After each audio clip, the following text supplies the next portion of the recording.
Jam Yearbook. I'm Jim. And I'm Matt. We're here to take you on a journey through the years as we explore the music in our lifetime and the impact it's had on us and the world we've lived in. Welcome to version 1978.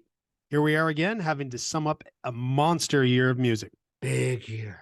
The late 70s and 80s are defining years for our generation.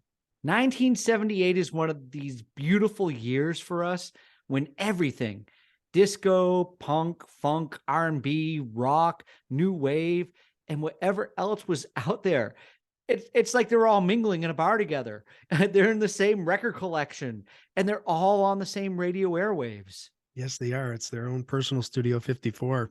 It is. There we go. But before we get going, we need to sum up some people who passed away in 1978. As always, here comes the Reaper. Yes, another in a long line of unfortunate, stereotypical deaths in the music industry. Keith Moon, drummer for The Who, died shortly after the release of the album Who Are You?, their first album in 3 years. In hopes of touring, Keith was using prescription drugs to help him drink less, but like most things in his life, he used them to excess. Moon the Loon passed away at the age of 32. That's amazing that he was 32. When you see pictures of him, you know, during that time or even a couple of years earlier, I mean, he looks like he's in his mid 40s. That man. Yeah. Well, the cover of Who Are You? They had to, if you look at the cover, he's sitting with the chair backwards to try to cover up the paunch that he had, steadily been working up due to drinking. He lived hard. Yeah, he did. Played hard. Hell of a drummer. Oh, he did play hard. He was one of the best of all time. I think if we made a top 5 list of drummers, we would probably have to think about Keith Moon being on there. Definitely. He would have to be. Yeah. And then we also had a hero to you and I hope people know this name, but it's Louis Prima. The king of swing, Louis Prima, lapsed into a coma after surgery for a brain tumor in 1975. And unfortunately, he never recovered. Probably the only thing he loved as much as music were horses. He gambled at the racetrack, which he said was relaxing. And he actually owned his own stable. It's fitting that Louis was laid to rest in a former racetrack. And if you are unfamiliar with who Louis Prima is, go back and watch The Jungle Book, because he is the orangutan King Louis. And also, he probably did the best version of Just a Gigolo you'll ever hear. Sorry, David Lee Roth. This last one is more music adjacent, as she wasn't a musician, but the story of the Sex Pistols, or more specifically, Sid Vicious, couldn't be told without Nancy Spungen. From what I've read about Nancy, her life was turbulent even before she met Sid. And then it was a match made, no, I'm not going to say heaven, but they definitely shared an energy. I won't go into how she died. If you don't know already, there's no shortage of stories on the internet. You just have to hope that she finally found peace.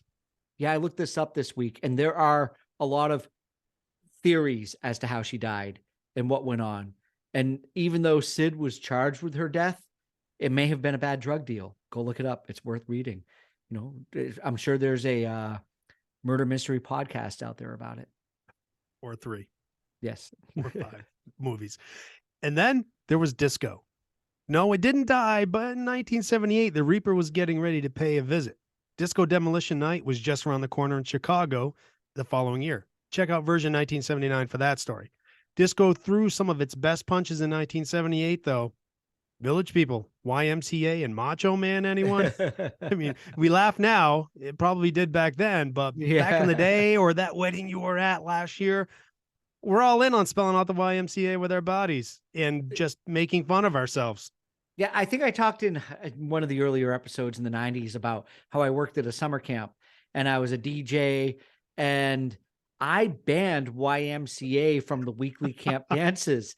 It was something that we just didn't need to perpetuate, in my opinion. I might have actually been kind of behaving like a no fun asshole, but I have no regrets. I didn't have to suffer through it all summer, watching all those people out there on the dance floor doing their YMCAs. Trust me, it was worth it. And that was okay with me. Yes, I bet you could practically hear your eye rolls. The funny thing is, nobody's going to come request it. People just put it on to get people up and dancing. Exactly. So be a better DJ and don't play that song. And don't have a dead spot where people feel the need to ask for it. Yeah. And really, I feel like a lot of it is just, especially like at weddings, is a way for maybe adults to just have fun with the kids I think that generally that's what it's for. Oh, it is. Come on, chicken dance and all that bullshit. And it's probably one of the easiest dances to go out and do on the dance floor. Yeah. So, yeah. Yeah. Yeah. Times may change, standards must remain, but fad dances, they can just die. Is the electric slide still a thing? No, country music took that over and it integrated it into line dancing. Line dancing. Good riddance. Yes. There were more palatable disco songs, though. Classics. Le Freak by Chic. Gloria Gaynor sang one of disco's flagship songs, I Will Survive. Yep. And Shaka Khan's first post-Rufus hit, I'm Every Woman. That's a great song. And the Jacksons had Blame It on the Boogie. And Andy Gibbs' Shadow Dancing is still a brilliant piece of ear candy. I put the DG's version of this in our covers episode. I just love this song. It has such a slick groove. It might be my favorite disco song of all time. Go listen to Shadow Dancing. Oh, yeah. Andy Gibb, break out your copies of Tiger Beat, everyone. Dynamite. Yeah. You could probably find Leif Garrett and Sean Cassidy in those pages, too.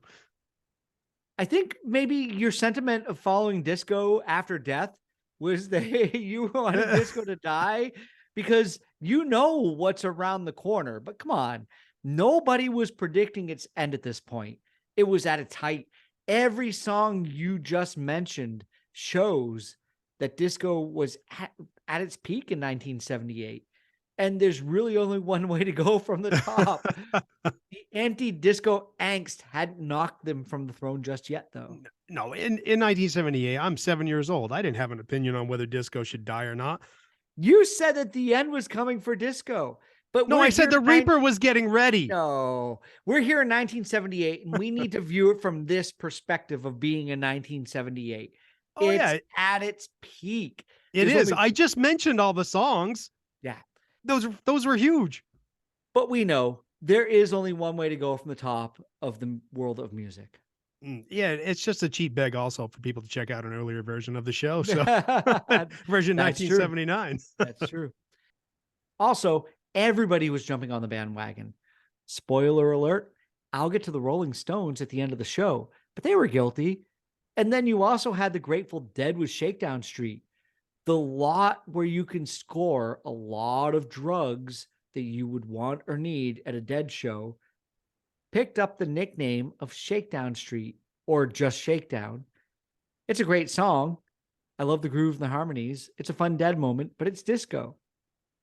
Some really good songs came out of that genre. And as you pointed out, if it wasn't successful, groups like the Stones, the Dead, Disco Kiss, they wouldn't have tried to cash in. Oh, and shit, Rod Stewart, Do You Think I'm Sexy? If you want my body. Yeah. And let's not forget about Grease. It's 1978. Let's just get that out there. Listeners would wonder what's wrong with us if we don't at least mention its existence in the actual year it came out. Matt, I'm proud of you. You brought up Grease. I left this out of the notes all week. I know, but it had to be there. Hey, I don't hate the music. Beauty School Dropout can just go. That can just drop off the soundtrack, though. That's just dumb. But anyways, let's move away from disco and on to some classic rock standards that I'm sure we've all had our fill of. Let's start with Bob Seger's Old Time Rock and Roll. This isn't a song I'm going to go and listen to because I've heard it so much in my life. But you couldn't have grown up in our time without it reaching you somehow. If it wasn't during those years from 78 to whenever Tom Cruise was bringing it to the iconic status and Risky Business, I don't know how you missed out on it. But also for me, this was the wedding dance song. Almost all of my family weddings I went to like all through the 80s, and I've got a lot of cousins. This song was the cue to get up on the dance floor. My dad and his sisters, they all loved dancing to it. I even have a video of my dad in his 70s up and dancing around to it. He just sent it to me one day. It's a beautiful thing to own now. I might not have as much attachment to it musically, but it's a song with memories for me. Yeah, Risky Business may be to blame for that song having this longevity. It did give it its life, and legs. Yeah. But Stranger in Town was more than old time rock and roll. Hollywood Nights, still the same. We've Got Tonight. They all helped make that album go platinum 6 times over. How many times do you think We've Got Tonight was some dude's thing, putting it on in the backseat of a car? Yep. Yep. And then when he's driving home alone, it's still the same. It's still the same. Yep. George Thorogood. His second album contained a couple rock standards, Moving On Over and the Bo Diddley cover, Who Do You Love? I fully expect most people to have those in their own personal fatigued category. Probably most of George Thorogood. I can't remember a baseball game where I didn't hear any of these songs. But little kids, just like the YMCA at weddings, they still get up and dance to them. And who doesn't want to do the Howl and Warren Zevon's Werewolves of London? Ooh. Yeah, you can't help it. But back to Thorogood. I grew up thinking the song One Bourbon, One Scotch, One Beer was a song that just kind of celebrated getting loaded. Well, yeah, just like doing this show, you and me. I threw it on the other day and I was consciously listening to the lyrics for the first time in my life and discovered it's about a guy who lies, can't pay his bills, but still kind of has money to go have one bourbon, one scotch, one beer. This song is about the legend of a true alcoholic. It sounds like death in our show waiting to happen. Oh, it does. And then we had the Martin Scorsese directed film, The Last Waltz. This came out in 1978. It was actually recorded a couple of years earlier, but I don't think the world really knew about it until 1978, at least en masse. I think this might be the most iconic music documentary of all time. It celebrates the career of the band and its members. The band were Dylan's backing band when he went unplugged and got booed off the stage at the Newport Folk Festival. They were one of the most well-known backing studio bands of all time until the late 60s when they went out on their own and had some of their own songs. Dylan's in this movie, along with Eric Clapton, Neil Diamond, Ringo Starr, and a very happy Neil Young performing with an ample amount of white powder still under his nostrils, smiling big. I'm not a huge fan of the band and really only know their hits, but I have a lot of respect for their legacy. Yeah, he was just eating donuts. Yeah, I'm sure. Cocaine's a hell of a drug. Every time I'm reading or talking to someone about the band, I have to do some mental gymnastics to remember which songs are theirs. Then I see, oh, Up on Cripple Creek, and it all comes back to me. They got a lot of really good songs. Yeah, they do. The Wait is a tremendous song. Levon Helm laid down an iconic vocal on that track. Yes, he did. So moving on, we have some incredible debuts in 1978. The Cars. Are they new wave? Are they synth rock, power pop? They were perfect for the year because labels don't matter, especially when your debut spawns 3 hit singles, Just What I Needed, My Best Friend's Girl, and Good Times Roll, and others that were never released as singles, but they still found their way into heavy rotation on the radio. Bye Bye Love and You're All I've Got Tonight. Man, I'm pausing for a moment to respect that. That's a pretty baller fucking album. But if you have you ever played their music though? Just What I Needed. You know what? We've played a few of their songs. Their fucking songs are slow. Mm-hmm. I never realized how much they plod along. And then we have Dire Straits. I've got to talk about this. Obviously, one of my favorite bands. They were at the forefront of what had been labeled at the time pub rock, when the scene was being dominated by disco and punk and new wave on the rise. Mark Knopfler threw the band together with his brother. Their drummer, Pick Withers, his name is Pick. Should have been a guitarist. Yeah, he should have. Brought some pedigree to the band because he'd already spent time with Jerry Rafferty and Bob Dylan. Sultans of Swing was a big hit off the debut album, and it hit the top 10 in both the UK and the USA. I will always love the way that Knopfler plays an electric guitar with his finger-picking style, and the two guitar solos in Sultans of Swing. They are incredible. Those are iconic. I played this song with some great guitar players, but never with one who could really emulate how he creates those triads. The song uses what is called an andulation cadence, which was adapted from flamenco music. This is an era of great guitarists, and Mark Knopfler knew how to stand out. Yeah, he's one of my favorites. I love that finger picking style. It allows you to be, I don't want to say messy, but you're not exactly tight. It allows him to just have like a swing to what he's playing. Yeah. Then Van Halen, the record that Oh, yeah, this one's like it really pops, doesn't it? You know, speaking of this is the guitar players, yeah, I know. The record that turned the guitar world on its ear and defined the term guitar god for a whole generation. Eddie wasn't just a talented player, he was masterful. But geez, this is their debut album and he's already putting out Eruption. Not only his playing, but Van Halen as a band was incredibly influential to the hair band years of the 80s. Every time I think I've heard Eruption too many times, I'm still blown away when it comes on. actually, I played in a band with a guy who we would stop about 3/4 of the way through the night, and he would play Eruption. And he was a great guitar player who could do the whole bit, like no problem. And audiences, no matter where we were playing, they loved it. They really, yeah, just I used to work with this guy, and you would never know it by looking at him. You know, he's probably like 62, full gray hair, balding. And then he just shows me a video of himself playing Eruption. And I'm like, I never would have put those two things together. yeah. Those three things, you and a guitar and Eruption. That's awesome. But we're not finished there with the big debuts. Yeah, we've shortchanged the Police quite a bit. I think we were saving them so we could talk about Synchronicity, but that was 1983. And if you haven't listened to that version yet, the short story is that 1983 was even probably a bigger year than It was 1978. big. Outlandos D'Amour shows the technical skills they had. And I love that rough punkish edge and the reggae influence of their songs, start to finish. Great album. The hits are there, but songs like Peanuts and Whole of My Life, they're just as great. Be My Girl, Sally shows they're going to put out some weirdness, and Masako Tonga lets you know that they can come up with a hell of a groove and just jam the hell out of it while singing a shitload of gibberish. Yeah, and speaking of hits, we can't not mention Roxanne, which became a Yeah. timeless classic. Both Sting and Mark Knopfler's, they were teachers in England before hitting it big. Mark Knopfler taught English, and I think Sting was a math teacher. Can you imagine being one of their students? Well, maybe because maybe Don't Stand So Close to Me was semi-autobiographical. Yeah, that's true. On Sting's Yeah. part. I don't know.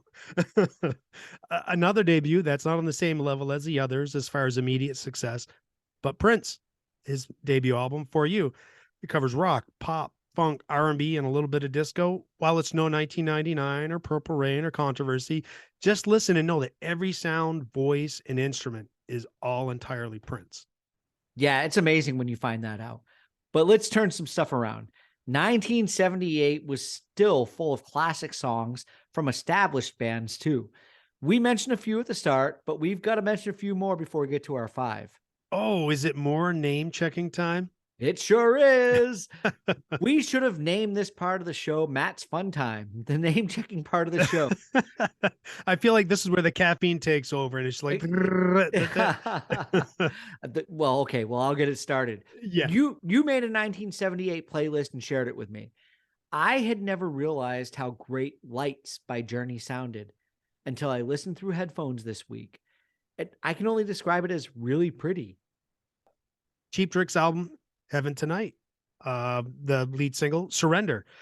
Oh yeah. It's probably not as good as the Live at Budokan version, but it's still a great song. Mm-hmm. Sometimes it's a little bit of a skip when I when I hear that Heaven Tonight album, and I just rather hear that Budokan version because that rocks. Who Are You? Brilliant song. We already kind of talked about them on the Keith Moon obituary above. It's a good song. Yeah. Yeah, it is. It's a great song. Joe Walsh, Life's Been Good. That's a classic that has come back from the land of fatigue for me.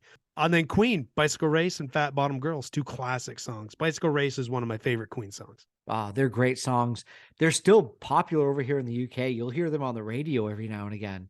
Yeah, Queen will probably never go away. No, not at all. 2 bands that I heard a lot of in this time, and for the next few years, were Styx and Foreigner. We had the K-Tel record, the Rock album, and it had Renegade on it. I played that song over and over, and I'll still add it to the playlist today. They were at the start of a good run of albums here, and I love that Tommy Shaw has the lead vocal on this. Dennis E. Young, he's a good singer, and he's going to become more familiar to people as probably the voice of Styx as they go on. But Tommy Shaw was no slouch on vocal duties. No, he was not. No, I like his voice. And speaking of vocals and Foreigner, Lou Gramm had one of the greatest rock radio voices for the entire era here at the end of the 70s. Foreigner went ahead with a great run of albums for the next few years, but it started in 78 with Hot Blooded and Double Vision. And I will add Boston's second album, Second Stage, here, if you want to talk about great voices, Brad Daub, and they had some good songs off that. Yeah, they did. And then Jerry Rafferty, Baker Street, one of the greatest sax riffs ever. Scottish. Yes, he was. Elvis Costello, Pump It Up, Commodores. Oh, this is where I had a meltdown. Three Times a Lady. Between the Commodores and Elvis Costello, I should have suggested having more than 5 songs this week. Not having Three Times a Lady in my 5, it actually does hurt.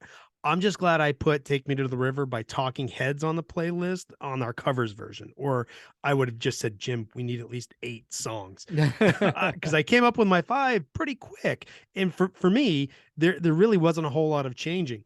And Tom Petty also stressed me out a little bit. I Need to Know and Listen to Our Heart. They're some of his best songs. I love those 2. Yeah, they're good songs. I did think about making this a 10-song year, but then I thought we were kind of getting heavy on that.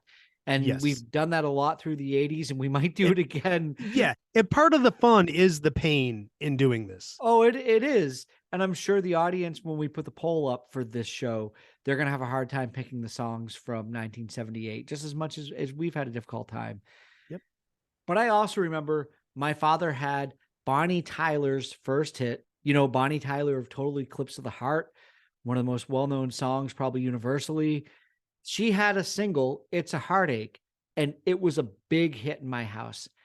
I wasn't buying music yet, and I'm not sure my brother was either outside of these K-Tel records I talked about, but I definitely remember we had this on 45, and whenever my dad was having a couple of drinks and listening to music, it went on. Yeah. K-Tel albums were a key in how we would have a lot of these songs in our house. Barry Manilow, right? We haven't shown Barry too much love, but Copacabana and I Can't Smile Without You. We named our dog Lola, or one of our dogs Lola. Silly me thought people would take it as a Kinks reference. No, all I got was her name was Lola. She was a showgirl. No, at least spell out Lola like the Kinks, please. All right, so before we get to our 5, we found some great 70s country while we were doing the show. It was a golden era, but I couldn't find a bulk of music from 1978 that kind of stuck with me.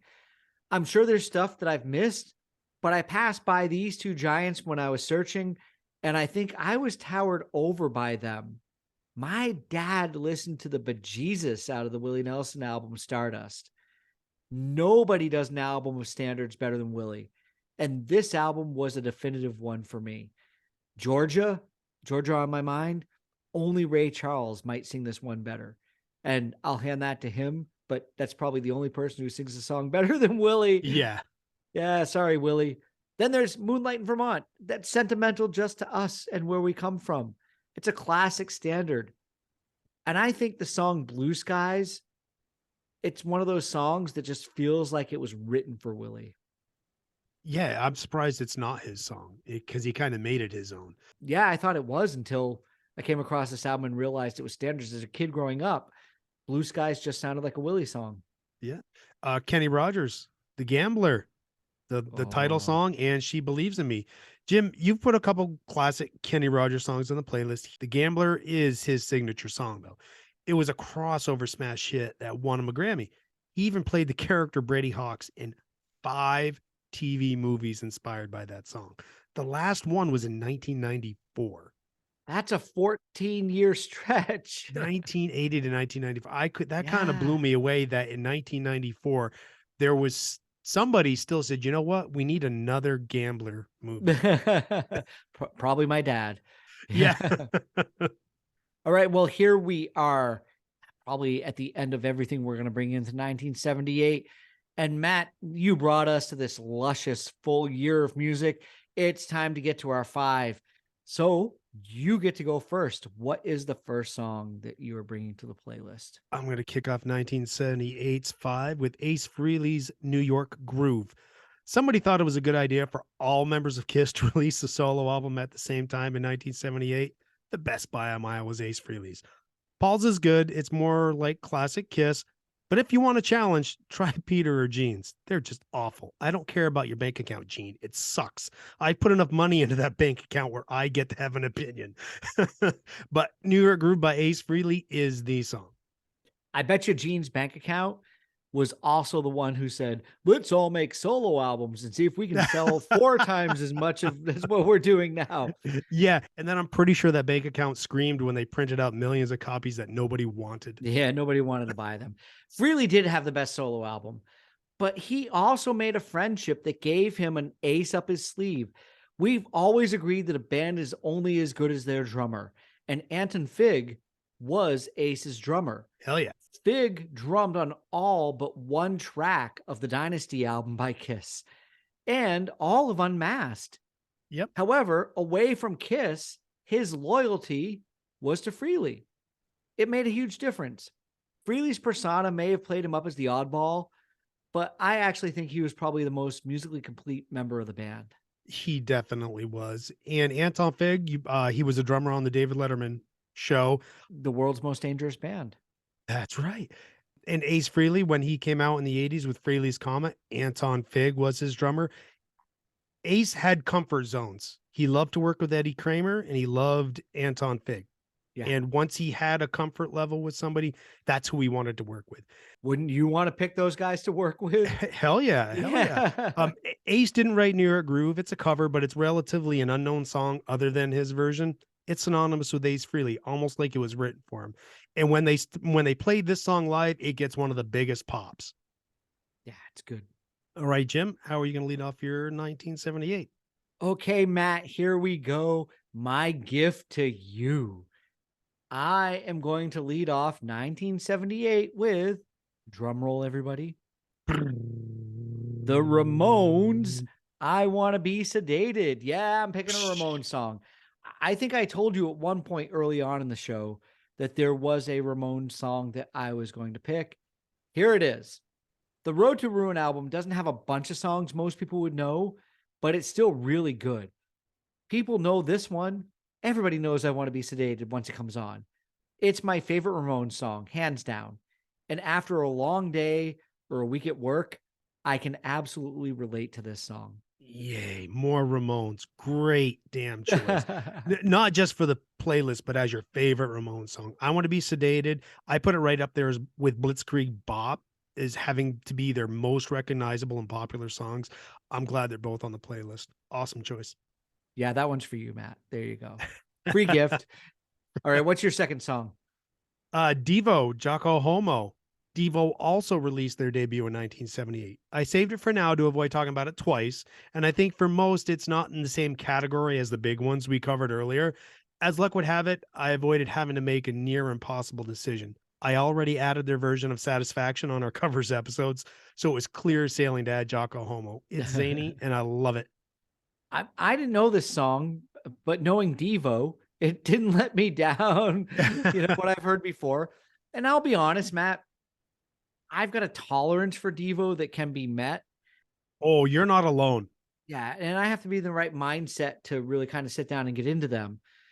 The song was definitely a huge influence and shaped the future of New Wave. I can't say that Devo isn't unique. No, they aren't. Did you ever watch Rugrats? Well, I did. Yeah, actually, yeah, I did. Oh, because he did all the music for a ton of stuff. Really? Mark Mothersbaugh. Yeah, he's done music for a bunch of that kind of stuff. All right, Jim, on to your next song. What's your number 2? Well, if you're going to bring out big debuts, I've got to do that too. And I might take a step over Devo, no disrespect, but I am going to bring the Cars, Just When I Needed, to the playlist. I'm 7 years old, and I've just snuck into my brother's room and put on one of his records. This is it. This is what I'm going to play. We've already brought up a lot of big debuts, but this one was huge for me. The Cars blended new wave and pop rock as good as the best of them. I really love the guitar sound and their fantastic harmonies in this song. We should have more by them on the playlist. Well, there's plenty of room from that debut album to make it from the poll. That's for Yeah, sure. we've got to try to get some more on. Yeah, great song, great album. All right. So your next choice? I'm gonna go with Toto. Hold the line. Whoa, another debut, and yeah, it's not as big as the others. But one of our neighbors was having a yard sale, and the 8-track tape of this album was in a box, and Mark came home with it, and I was like, "What the hell is this?" It's got a sword on the cover. Is this like Dungeons and Dragons music? What's going on? We had no idea what it was going to be. Well, it's either going to be good or bad, right? But we liked it a lot. Hold the Line will always be my favorite Toto song. I love that piano part in it. That's not a long list, by the way, of favorite Toto songs. It's pretty short. But I will often put this album on just to hear this song. This song got ruined for me for a lot of years by some kind of like Time Life type of commercial that had been on. and it overplayed that chorus over and over again. You know how every 60 seconds or every 90 seconds a chorus comes back yeah. around? Yep. Yeah. Oh, And I get it completely. but it's been years now, and having a bit more respect for Toto's history through this show, I really enjoyed hearing it again. It's a good song for the playlist. I'm glad you brought it along. All right. What is your third song? My third song, well, I tried not to give a spoiler at the start of the show, but you may have known I was going to bring a Rolling Stones song to the show. That is Miss You. We're both guilty of ignoring the Stones a little bit through the show. I don't know if their best era has been in our lifetime. Neither of us grew up as Stones guys. That's sacrilege to some. It's okay by me. We're not huge on them. But Disco Stones, they were great. This album is really good. Some Girls had some songs like Shattered and Beast of Burden. They're solid in their own right. But I always enjoyed Miss You when it came around. It's a good song. Yeah, no argument here. We're on the same page with the Stones, obviously. But I've been trying to get over that in the last few years to try to give them a chance. I've maybe heard like 10% of their songs. So I feel it's a little unfair to say I don't like them when I don't know most of their stuff. And you know what? They never go full disco. Even on Black and Blue, I think was the album before this, they had one or two disco songs. So they go into it when they need a song where they want to maybe embrace what's going on. Not all Disco Stones is good, but Miss You sits in the sweet spot. It's tight and it's catchy. Yeah, it's Charlie Watts' swing beat on the drums that just kind of Yeah. catches it. And Yep, then I'll agree. and then that Bill Wyman, dancing bass groove that he really knew how to settle Yeah, in because you on. can actually hear him play for once in these later years. Yeah, that's true. Yeah. Okay, what do you got next for us? I will add the Buzzcocks. Ever fallen in love with someone you shouldn't have? Another band with a debut. I didn't even plan this out. This is off the second album they released in 1978, though. Without bands like the Buzzcocks, Green Day would probably be very different. It's that power pop and punk blend. Absolutely. This sounds like the earliest alternative music to me. You couldn't convince me that Michael Stipe or Francis Black weren't influenced by it. At its heart, though, it's a perfect marriage of punk and new wave. Hell yeah, I completely agree. All right, what is your number 4? My number 4 is going to come from what everybody loves in America, a TV show about two men dressed up as women entertaining people. Not anymore. Well, they did in the 80s. And this was Bosom Buddies. Tom Hanks, Peter Scolari, great show. The theme song of it was Billy Joel's My Life. You know what, people? He also says, leave me alone. Listen to that. Yeah, exactly. This is probably where I discovered the song from that TV show. It's funny because I've brought a lot of songs to the show and mentioned that Cinderblock Baby covered them. Here's another one. I loved singing this song. It's still a great karaoke tune for me if I'm out. The melody is fun and the range isn't that difficult. This is probably my favorite Billy Joel song. Oh, it was completely because of the show that I sought that song out. Great one. One of his best. 52nd Street has a few great songs that serve as comfort food for the soul. Oh, it's a good album. Yeah. Yep. Okay, Matt, what's your last song? What do you got? Well, I'm going to wrap it up with Blondie and Heart of Glass. Oh I'm breaking yeah. my trend of bands with debuts. If you're going to own one Blondie album, Parallel Lines is the one. Too many honorable mentions to list from this album. I love it, but it came down to either the rocker one way or another, or the slinky, sultry Heart of Glass. Obviously, Heart of Glass won out. I've loved this song from the first time I heard it, and I can't imagine ever not loving it. I was probably only 5 to 6 years old here in 1978 when it came out, but I immediately knew I was in love with Deborah Harry. Oh, dude, you're not kidding. I remember seeing Yeah. that video and going, "Oh, she's so beautiful." Yeah. She has always been just as talented and cool as she's been beautiful. It's a tough decision between this and one way or another, but I think he made the right choice. Even with their more punk and new wave roots, surprise, here's a song that was acceptable at disco clubs. It's a good song to dance to. I think it's kind of a perfect song, the way it all comes together, from guitar to the beat to the subtle but sexy vocal. Blondie deserved to rule this era. Yeah, it's such a smooth song. Love it. Oh yeah. All right, Jim, how are you going to round out your 5? My final song is going to be, well, here we go, Matt. Another Jim fight song. It's REO Speedwagon's Roll with the Changes. It's not necessarily about fighting as much as it's about being able to accept and move on. I learned in any interview for a job, being flexible and being open-minded about change is key. So this song has always reminded me not to get too beat up over what I can't control or change. Just roll with the changes. It's a great message. And then the piano in this song, musically, it comes thundering in, and then the song closes with a great duo guitar solo before dropping into a rich Hammond organ solo. This is my favorite kind of classic rock jamming, even if it is just cheesy radio stuff. Jim, if I close my eyes, I can see us cruising down the road in Newport singing this song in a 1978 Pontiac Firebird Trans Am, black with a gold Firebird on the hood, and it's got to be a T-top, right? Oh, of course, yeah. Yeah, you could be Billy Madison with an REO Speedwagon shirt and denim jacket as well, if you want to cosplay. I'll wear that proudly, no problem. No, great song though, love it. Yeah, it's a fun song, and I'm happy to bring it to the playlist, and I hope people enjoy hearing it. Yep, I think the last 2 minutes of that song is just jam. It is. That's what makes it great. Yeah, because it's a great jam. There are times I've been walking home from work, and I've walked around the block to finish the end of that song before I walked in, or I've walked into the house and, Linda's been on the couch watching TV or something. Yeah, you give her the finger. Hold on. Yeah, hold on. I can't take the headphones off. I need to listen to this all the way through because it just has that real epitome of what makes classic rock great. It's right here in this song. If you want to sum up all of classic rock radio greatness, it's in this one tune for me. Yeah, and it sounds like you can tell they're feeling it when they're jamming at the end. Yeah, absolutely. Yeah. Yeah, you can just hear the heart in that song. Yeah.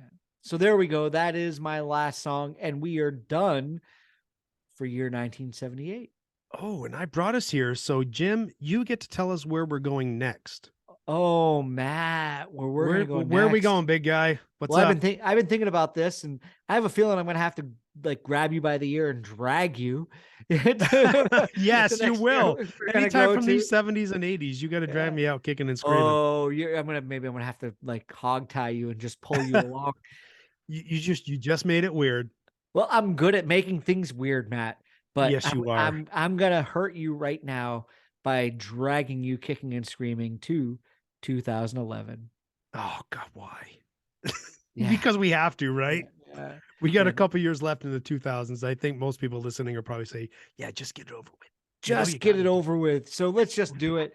Let's get to 2011. It's not the most uninteresting year for me in my life, but I'll talk about it more when we get there. I'm sure you'll talk about your boys in Marvel movies and Star Wars. Oh, yeah. I'm fully embroiled in everything my kids watch and listen to. Yeah, that's fine. That's fine. And I'm sure we'll also find those wispy Matt moments where he has to go away and listen to some indie. Oh, yeah. Trust me. I know there's a Bon Iver album in this Yes, year, there is. There is. All right. So 2011 is where we're going to go next. I think it's my turn to wrap it up this time. Sure, go ahead. I'll do that. We want to thank everybody for tuning in to version 1978 of the Jam Yearbook. It's been a lot of fun as always. We like to ask that if you are listening, give us a like, give us a follow on social media. We have TikTok, we have Instagram, we have Facebook. We're pretty easy to find. If you don't like any of that stuff, well, we understand. Just go look up the Jam Yearbook somewhere and listen to more of our shows. That's all you need. We hope you like what you find and that you are able to give us a thumbs up or a 5-star rating, whatever it may be. We appreciate it. Matt, it is always fun to do this show with you. 1978 is no letdown. I'm looking forward to 2011, at least just to hang out and talk about music, regardless exactly. of what we find. It's the beer and conversation I'm looking forward to the most, and to see what deviltry we can come up with. Yes. It'll be interesting to see how drunk you show up for this show. I don't know. I might be in a dark room surrounded by candles, listening to all the whispery music.